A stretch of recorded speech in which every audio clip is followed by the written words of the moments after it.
Oh, and we're switched. Okay, I've got to fix one more thing.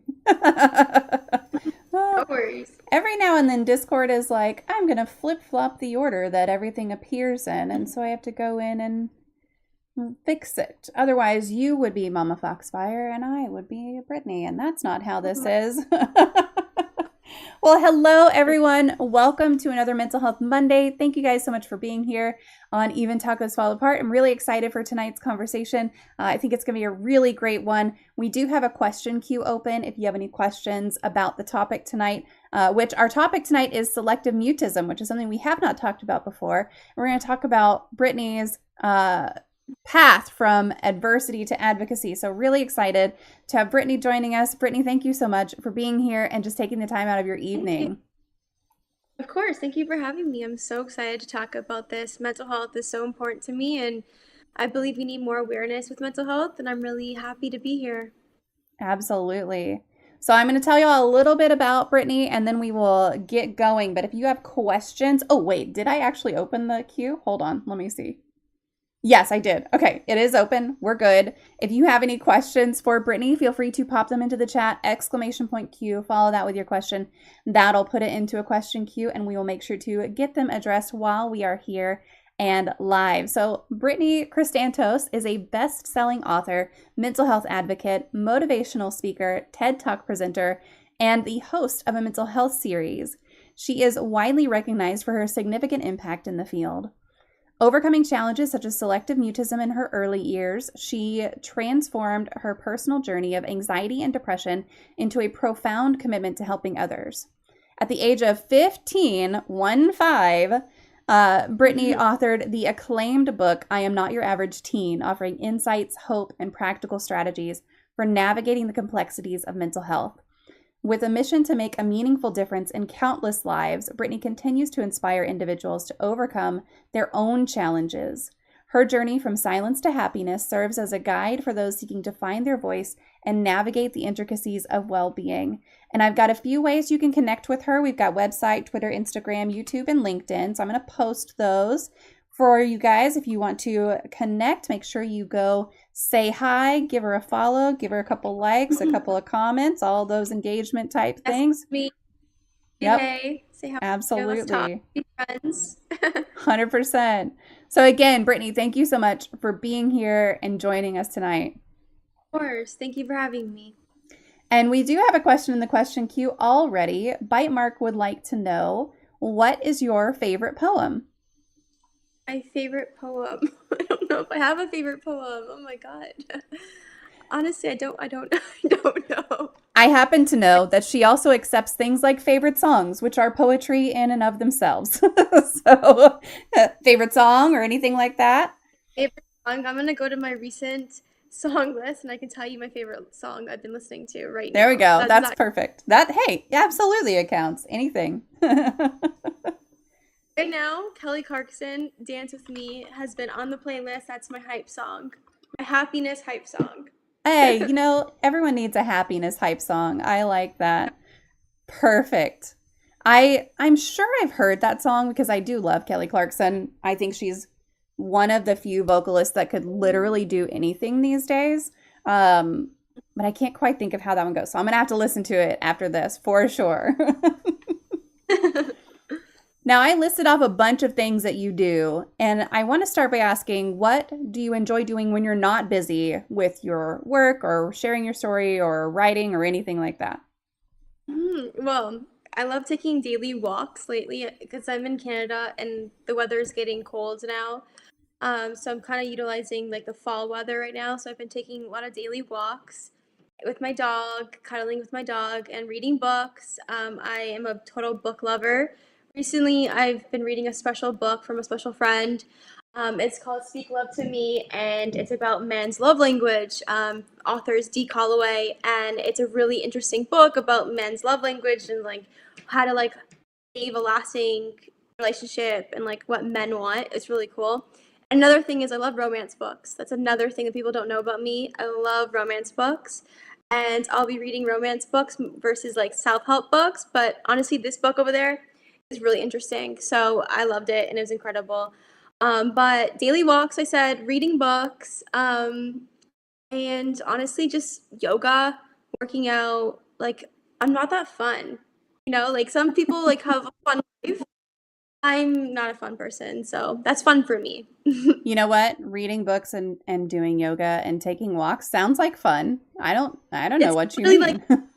those people are like, oh yeah, I do yoga and I read books, and like they don't, but like I swear to God, I do that. Like that's my life. I don't go out much. Like Yeah, even yeah. like people in Halloween parties, they're like dressed up, and I haven't gone to Halloween party. I've just been chilling at home and keeping my peace. Yeah. Hey, there's something to be said for that. And you know what you like. There's nothing wrong with knowing what you like and doing what you enjoy and what brings you comfort. So I also like, well, I don't know if I would call the books that I read romance, but along that vein of books, do you have a favorite romance book? So I have to go to my Kindle, because I like what I do is like I'll literally read books on Kindle Unlimited and then I'll like get rid of it. But Yeah, I do the currently, same thing. I don't remember favorite books. It just goes through. Yeah. But I love the author Abby Glynns, and she has like I love like to go your question about like crime, but I love romance crime books, and so she has a series where like it's like the mafia at a ranch, and like girl gets kidnapped kind of thing, and they fall in love. Very different from What mental was health, I know. that? No, no, I get it. I read that kind of book all the time. What was the last name?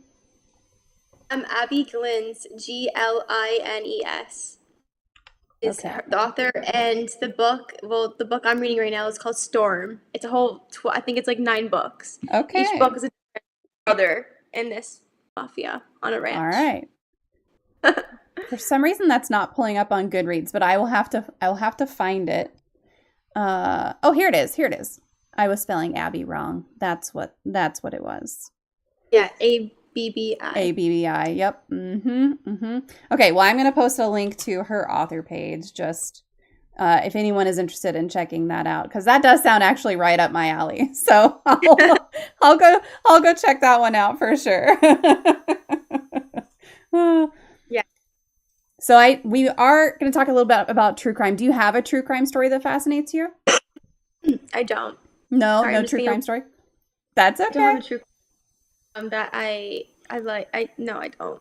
Yeah. I mean, listen, fictional crime sometimes is more fun to read about anyway. Do you have a favorite podcast or anything like that, or game or movie that you wish more people would take the time to read or watch? Favorite movie would be Marvel. I love the Marvel series. I'm a total nerd. I will watch the Tony Stark movies all the time. He's Iron Man is my favorite. Ultimately, my favorite movies. I love superheroes. I love the nerdiest stuff you can think of. I'm a total nerd. Favorite. What was the last question? Oh, just Favorite. podcast or yeah, Love Call Her. Yeah, I think it's super funny. it is a really good And one. good podcast. I love that. So that's one. Yeah, I love like honestly, I'm not the type to watch Love Is Blind and like reality shows. I'll be watching like Marvel movies and superheroes and all that stuff. So that's my go-to. Yeah. Call Her Daddy, for those who haven't listened to that, it's funny, but they get very serious and they talk about things to a depth that's like I learned something listening to that whole conversation. So if you haven't listened to Hmm. that one, definitely go give that one a shot because it's really, really great. It's really great. It's funny. It's meaningful. Yeah, exactly, exactly. Our topic tonight is selective mutism. So I want to, and also just your general story as well, but I want to get into the selective mutism piece of it. Can you share a little bit about what it was like growing up with selective mutism and maybe how that impacted your relationships or your everyday life? Well, growing up with selective mutism was a really hard thing because, well, first of all, the less than 1% of the population has selective mutism, and it's a really rare. Basically, let me explain this: what selective mutism is. I think people need to hear that. Basically, what it is that it's a really hard anxiety condition where the person can speak but chooses not to speak. And so I had that growing up from baby to 7 years old. I could speak, but I didn't want to. I was scared to. So Mm. you think about it like this, where in moments in your life where you feel voiceless and you feel like, you're not able to express yourself, whether you're in a bad relationship or you're in a bad place in your life. That's how it felt as a kid, not being able to express yourself, being afraid to express yourself. So to ask me, what was it like to live with selective mutism? Well, it was frightening and it was isolating and it was so scary because I had no idea why I felt like that. I just knew that I was afraid to speak. My parents took me to doctors and hearing specialists and all these different things, and I always passed the test with like number 10. Like I was Mm-hmm. incredible at hearing. I had no hearing problem, which made them realize that she has selective mutism, and so I would hide in a crowd and behind my mom. I would talk a few words to my parents, and even family members. I wouldn't talk to them, and so growing up with that definitely was hard. And then obviously as an adult, these now who obviously has overcome selective mutism, and my friends say I don't shut up ever. Sorry for my language. There are times in my life though where I will, question what I'm saying, or I don't stand up for myself, and maybe that's because I'm a people pleaser and I always want to, make people happy. But definitely know that living with selective mutism has affected my adulthood, my teen years, and who I've been and what I've gone through in my life. And so, yes, hopefully that answered that. Yeah. So do you think that growing up just with that kind of fear and anxiety around speaking, do you think that it gave you a better understanding or empathy for others who might be experiencing anxiety? Like I know so I guess when I was growing up, it wasn't really common to name that you were having anxiety or anything like that. I know now it's a lot more common to have kids who are able to articulate, actually, I'm having a lot of anxiety right now. Did that give you more empathy towards someone who might be experiencing anxiety in high school or after or anything like that? Yeah, definitely. I think that, that gave me a lot. First of all, for me, it gave me a lot of anxiety in high school. I actually never did presentations. I would have to do it in front of the teacher all the time. I couldn't do it in front of the class. So Mm, having that definitely, affected my anxiety. But like you said, a lot of people now say, "Oh, I have anxiety. I have anxiety. hmm. Oh my God, I have anxiety today." And there's a fine line between what is anxiety and what is severe anxiety for sure. Yeah, But back in the day, for sure, people don't talk about anxiety and mental health. I'm Gen Z, but I'm from the Gen Z generation. But when I was in high school, which was over 10 years ago already, there wasn't mental health awareness. So I can only imagine what it was like for my parents and parents' generation. But for my generation, there was no mental health awareness. There was no speaking about it. And so I felt very alone. I had a lot of mm, shame in what I was going through. And, coming from the fact that it wasn't just, hey, I have depression now, but growing up the way I did had a lot of big effect on where I was as a teenager and how I felt and stuff like that. And like for my parents, there wasn't awareness, right? Like they didn't know what to do. And so sure. I can't blame them for how they acted or how they didn't act, because mental health is evolving every day, and their generation, my generation didn't have it. So, Yeah. I know when my youngest was diagnosed with Tourette syndrome, it was like I knew nothing. I knew absolutely nothing about it. And then all of a sudden I was dealing with this and it's like, okay, thank God the internet is there for me yeah, to go and research all of this stuff. And there's such a wealth of information. And they have done now so many different things, as far as research into different conditions and everything. They make it publicly available. And you can go and read all the studies because they're available online. That wasn't always the case. So it's like, parents, especially 10, 15, 20 years ago, couldn't go and just be like, oh, let me Google this real quick and let me see what information is out there.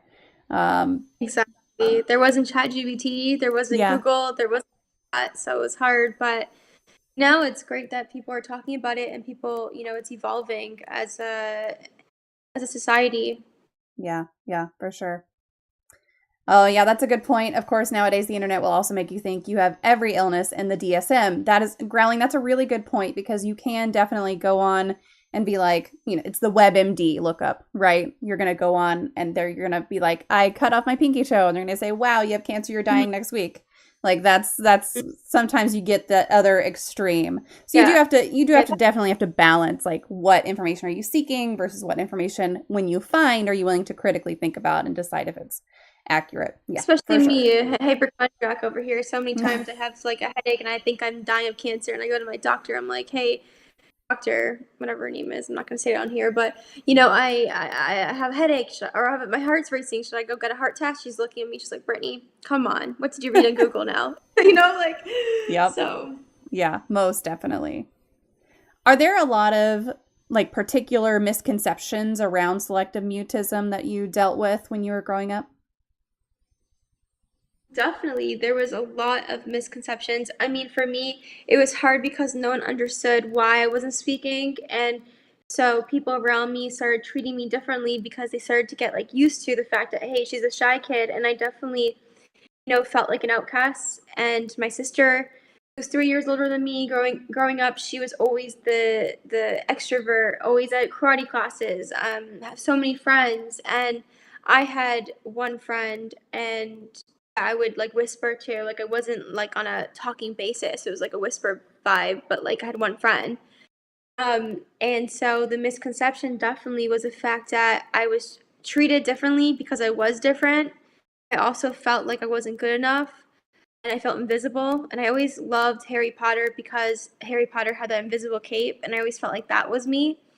And so I felt invisible for a lot of time, like a lot of years growing up. And I think now too, as an adult, there's times where I definitely feel like, I'm not good enough or I'm invisible, but people are like, look at you, you're shining. And I'm like, but I don't feel that because, we have childhood wounds and Mm-hmm. it's a real thing. And so, um, definitely my childhood wound that I'm still healing and still getting through is the fact that I am good enough and my voice does matter.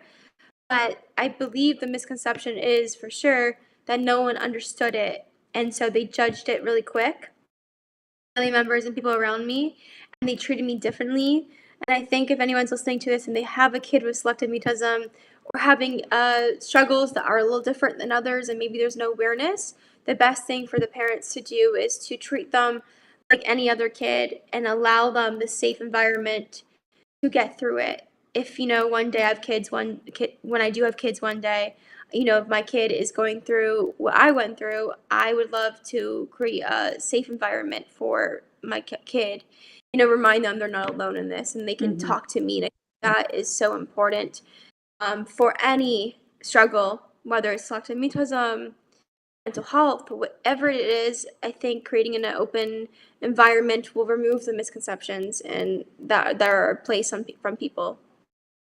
Was there anything that would have helped you when you were in school, like from an educator perspective, if a teacher had done something in particular in their classroom that might have helped you whenever you were experiencing selective mutism, and then later, like just anxiety and depression in general too. But anything that would have helped you, you're like, oh, if only they'd done this, that would have been really helpful.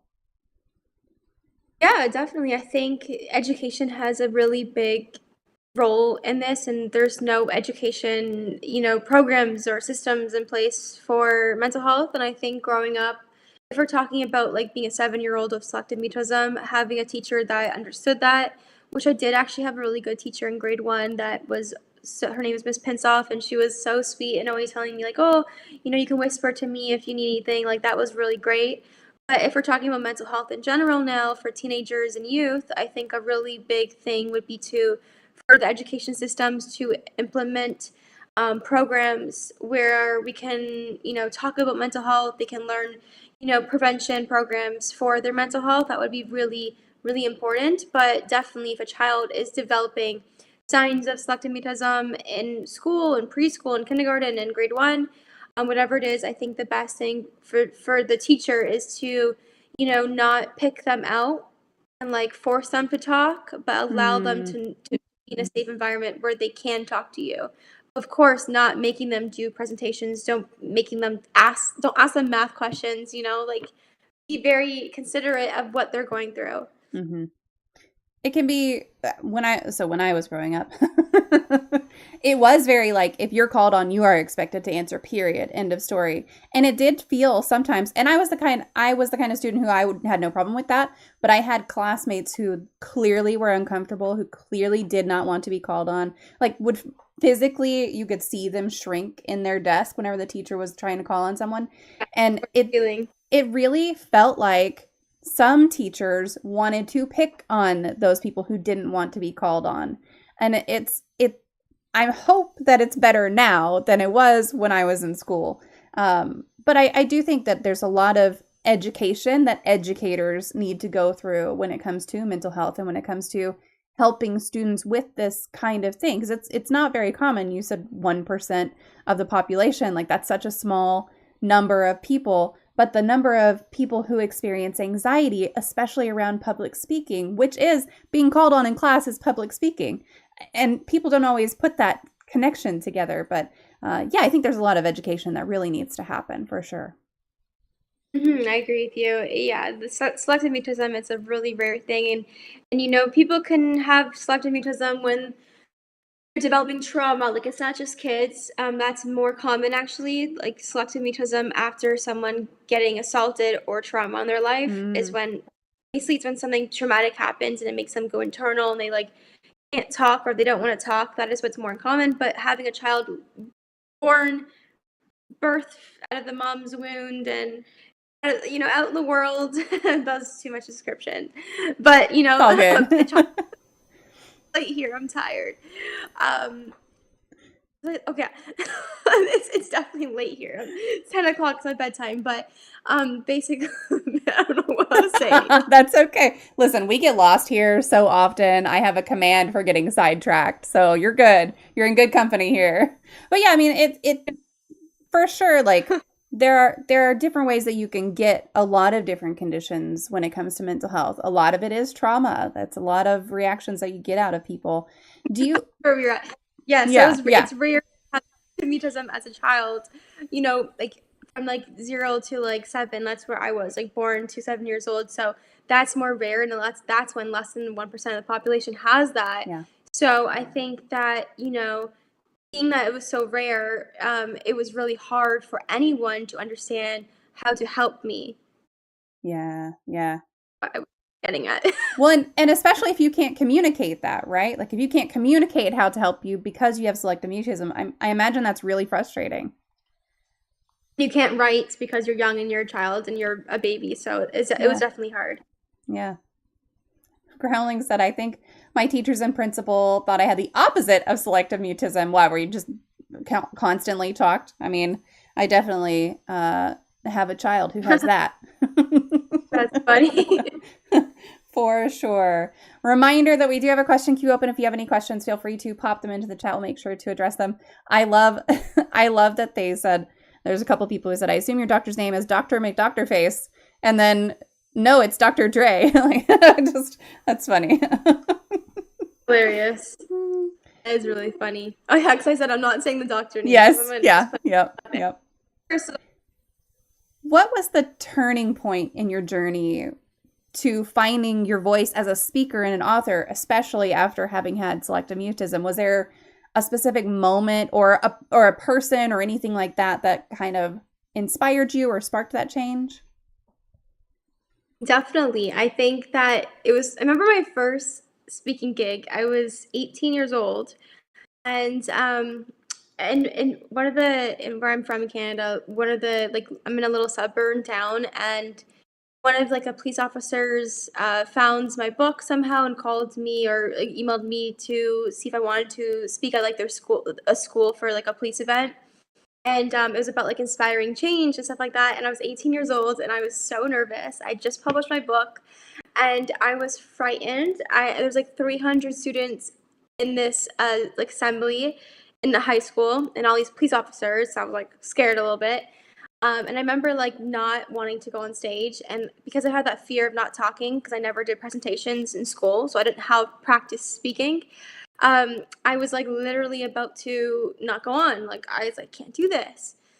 I think it was one of the officers, the main one, that looked at me and goes, "You know what? Like, it's your time. Like, you go up there and you shine and you tell your story." And it was probably the worst talk I've ever delivered in my life. It was so bad, but it was a really beautiful moment for me because I realized that I had an opportunity to make a difference and to help people. And so with that, with the opportunity to help people became something I was very obsessed with. And so after that talk, even though I thought it was horrible and it definitely was horrible, we can be honest there was a few students in the crowd that, one of the students I remember, like, I'll never forget, she ran up to me and gave me the biggest hug and she said, "You saved my life. I was thinking about ending my life."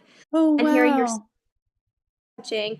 your story was it saved me. It saved my life. I don't want to do that. I want to get help. I want to be happy. And so that was a moment for me where I realized, okay, that was scary. That was horrible, but I want to do it. I want to do more of this. I want to touch more lives. Um, so more students like potentially be thinking of suicidal thoughts or going through something can know they're not alone. And so that was a start for me at 18 years old where I was like, you know what, I'm going to do this. And I don't think I'm the greatest speaker in the world, but at the end of the day, I speak from my heart, I speak from my experience, Mhm. and that's what resonates with people the most is speaking from the soul, speaking from what you've gone through, what you've been through, and connecting to people in the world, whether you're religious or you believe in a God or you believe in a higher power, whatever that is for someone. For me, we all have purpose and we all have a thing we got to do in this world. And so for me, my purpose that I believe God put on this earth for me was to help people who are going through struggles. And my struggles and the things I've gone through happened so I can stand on that stage and remind the hundreds of thousands of students and youth and kids around the world that they're not alone. And so yes, it was frightening. I will never, you don't know the feelings, the shakiness, the sweatiness. Oh my God, it was frightening, but it was probably the best moment for me in my life. That's great. And I'm so glad there was someone there to be like, I see that you're nervous. It's good. Like you're fine. It's going to be okay. Just get out there and do it. Cuz sometimes Yeah, you just pass need that out, little don't worry, we push. call an ambulance. Like, Exactly. I mean, you're in a room of first responders, right? don't know if there's paramedics there, but there was police officers. Yep, yep. At least they know how to contact them for sure. But yes, call 911. So you wrote this book at 15, and I want to take a moment because there's an ongoing conversation in the Discord community for us that regularly talks about like I feel like I haven't accomplished anything in my life and I'm this old and all that. So there is a tool, I'll have to look it up, but there is a tool that you can put in your age, or if you don't know what age to put in there, just put in a random age. And it will tell you people who didn't accomplish whatever their accomplishment was until that age in their life. So don't feel discouraged to hear that someone so young accomplished something so great, and Yeah. put that into the context of like your own age. People can accomplish great things no matter what their age. But to do it at Yeah, 15, to write a book at 15 is very, very impressive. What thank you. what led to you writing that and deciding to share that story publicly? I just want to say one thing that you said there before I answer that is that I want people to know that no matter how old they are or where they are in their life, yeah, definitely don't feel discouraged that someone at 15 wrote a book. I mean, we all in our lives, whether we're 30, 60, 70, 80, whatever time in your life that you're finding a moment where you're like, I want to do something with my life, that's the age that you're meant to be doing it. And to Absolutely. not feel discouraged when you see other people's success or wins. And wherever you are on your path today, wherever you are on your path tomorrow, whatever's meant for you will be. And I believe we all have a purpose. And so definitely don't get discouraged Yes. of seeing other people's age and what they're doing, because what you're doing in your life is incredible because everyone has accomplished so much in their life and Yes. overcame battles. And so that's one thing I wanted to say. And then answering your question about who inspired me to write the book, it was actually my life coach at the time. I want to say life coach because she was like a therapist slash life coach. um, I found her when I was in my darkest, deepest, Mhm. darkest moment in my life. I was 15. I had just almost attempted suicide, and it was the hardest time in my life, I would say.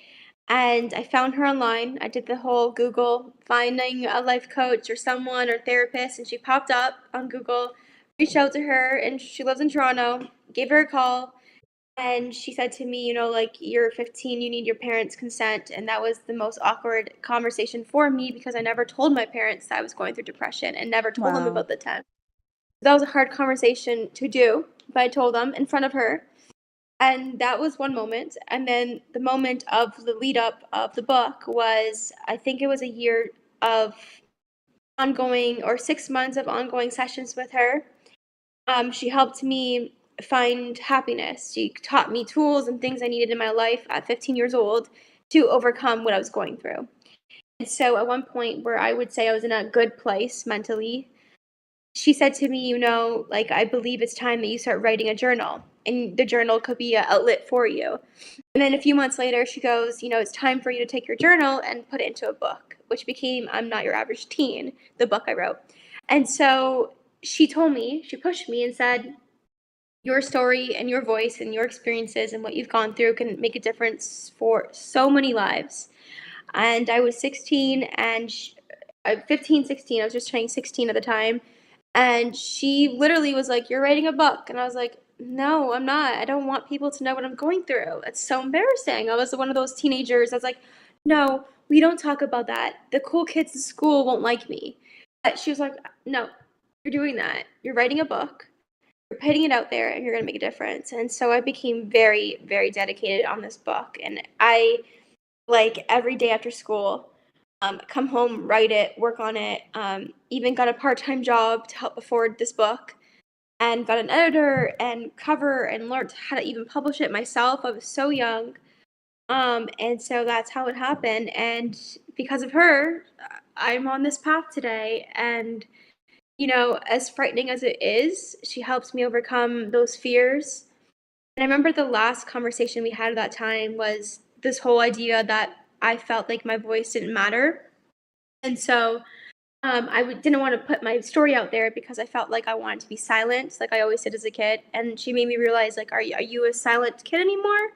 Or are you ready to speak up? And I was like, no, I'm ready to speak and I'm ready to share it with the world. And so that's how it happened. And that's how I wrote books. Yeah. That's great. Do you still keep in contact with your life coach? I think the last time we got in touch was a year ago, but Yeah. not really, but just because of life and stuff. Yeah, yeah. I mean, that happens. That happens with a lot of relationships. It's just like, oh, we used to be really close, or we used to talk all the time, and over time, you just kind of talk less and less. That's totally understandable. I was just curious if, you know, if there had been any, did you thank them at all and say like, hey, this has been Yeah, great? she was actually at my book lunch. It Oh, was my 17th birthday, I believe it was. We had a cake and it was really beautiful with the books, and it was all my family, friends at the book lunch, and she gave a speech about my journey, and I got to find that speech because it's really beautiful, and it was really nice to have her there, her support. yeah, that's very sweet. Given your early experiences with selective mutism, how do you handle the emotions around public speaking now? It's a good question. How do I handle the emotions during public speaking? Yeah, for me, every time I go up and I speak, do public speaking, I always do a little prayer before I go up, and I basically put out there, whoever I can help today. Like, I pray, or I hope I can help someone in this audience, or whatever it is. I hope I can make a difference, and that kind of like grounds me a bit and takes my nerves away. Mm, And then when I go up there, obviously I'm nervous, but my heart is racing fast, and I quiet that away, and I just focus on what I need to tell the audience today, what I need to say today, and that overshadows and takes over my nerves, and then it becomes a really beautiful thing. kind of putting that focus on the audience instead of on what you're feeling inside. I know everybody's Hmm. got different ways that they overcome emotions when they're doing public speaking. If it doesn't come natural, I guess for some people they just do it and they don't have any emotions about it. That's not me. But everybody's got their different strategies and everything. So it's always interesting to kind of hear about that. What Mhm. about for anxiety and depression? Do you have any strategies that worked for you personally or strategies that you found in your advocacy work that are particularly effective? Definitely. For one, it's therapy. It's talking to someone. It's knowing your resources. Yeah. It's understanding that help is available. And I think what's important here for many people dealing with depression, anxiety is knowing they're not alone and help is available and not being ashamed to reach out for the help. So if anyone's in Canada, they can go to 988 hotline, and I believe 988 hotline is in the United States as well, which is really great. So that's number one, knowing your resources, knowing where the help is, and if you don't, and and then the next thing also is knowing that you can always go down. You can go to community centers. You can go to schools. Like if a kid is dealing with struggles, they can go to their guidance counselor and talk about their struggles. But for sure, number one thing with mental health, depression, anxiety is getting the help, no matter how bad it is, because nobody should be feeling alone during their struggles. Yeah. And I just did the command also. If you're interested in any sort of resources, you can go to any of those. And then also, if you go to tacosfallapart.com, there's a way to find resources worldwide.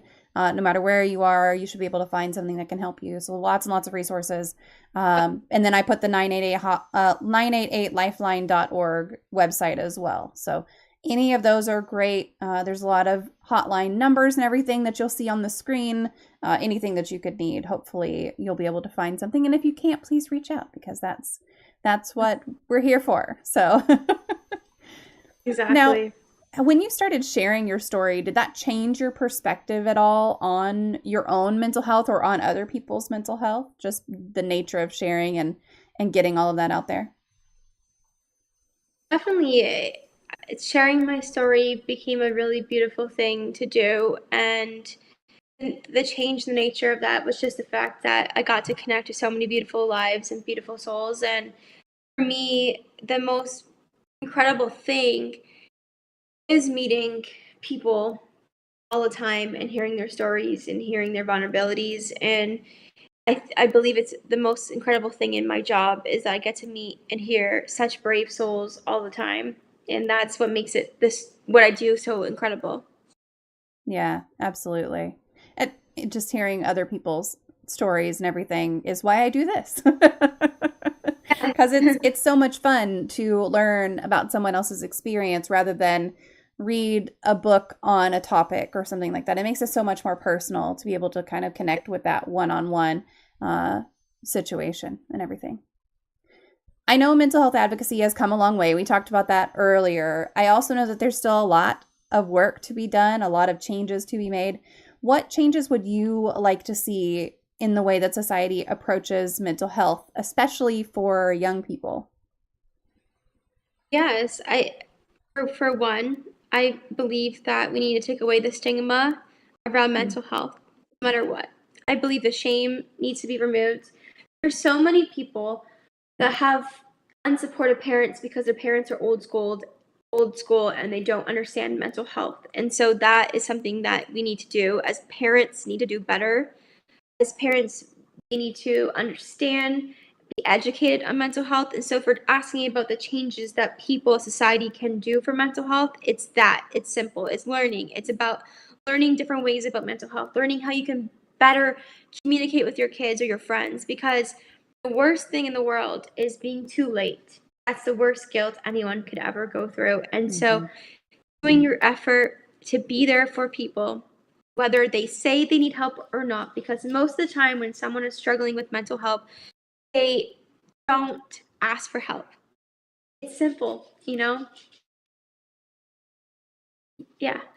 Yeah, I mean, that sums it up really well. It's just the education piece, which is something that Mhm. that's come up several times in our conversation, just that self-education and making sure that that is available to a broader audience as well.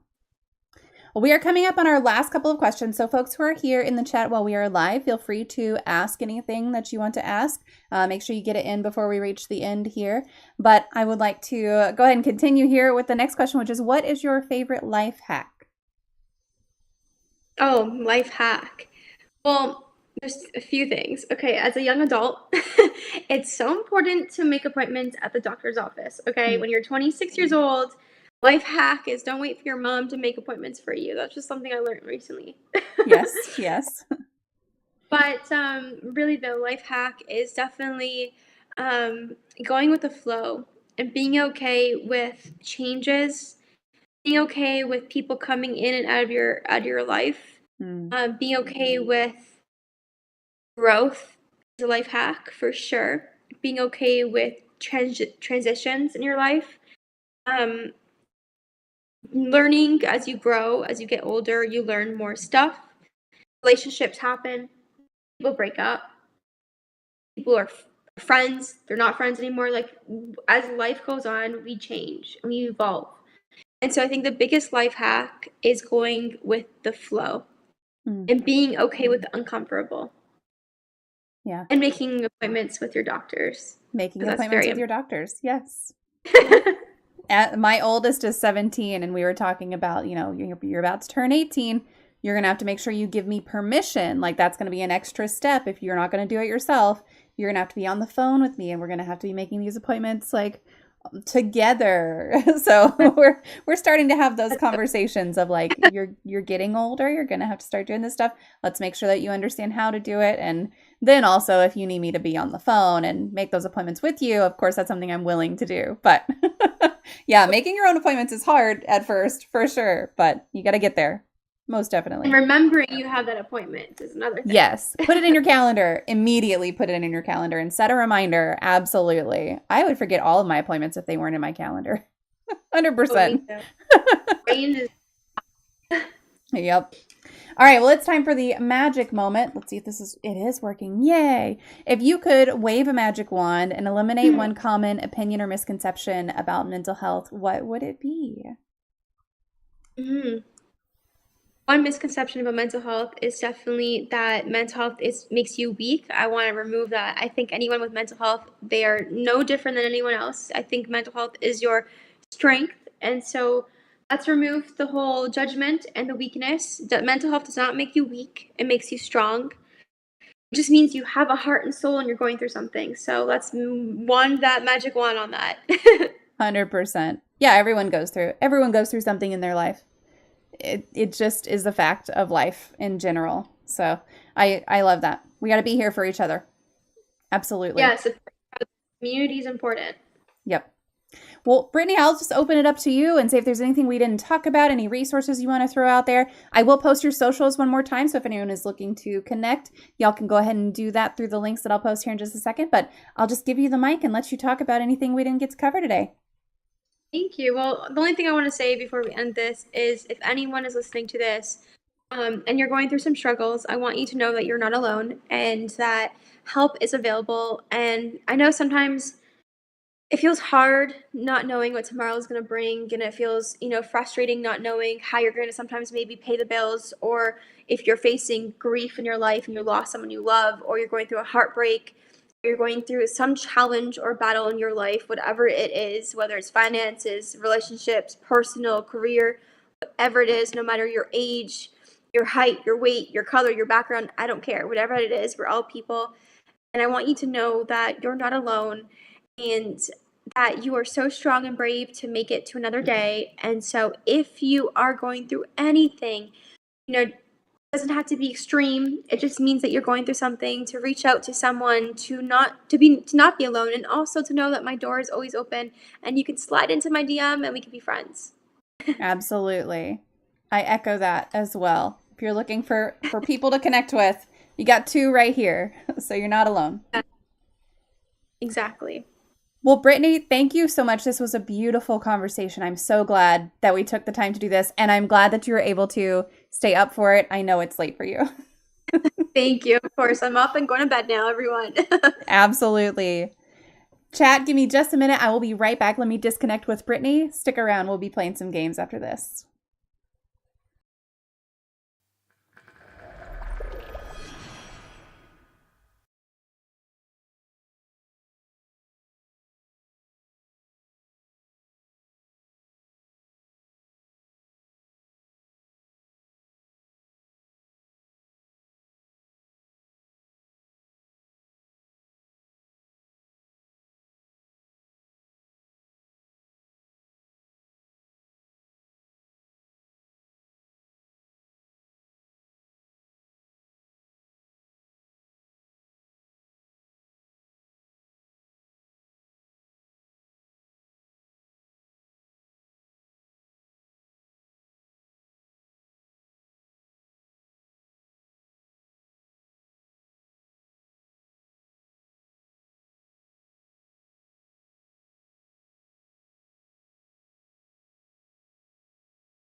Okay.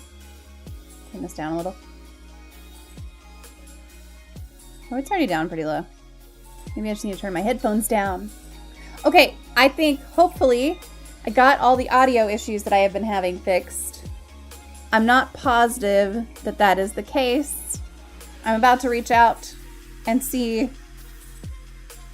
if my 7 Days to Die people want to 7 Days to Die.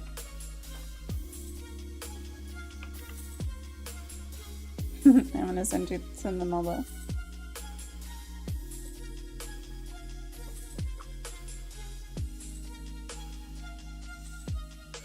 I'm gonna send all the "you up" texts.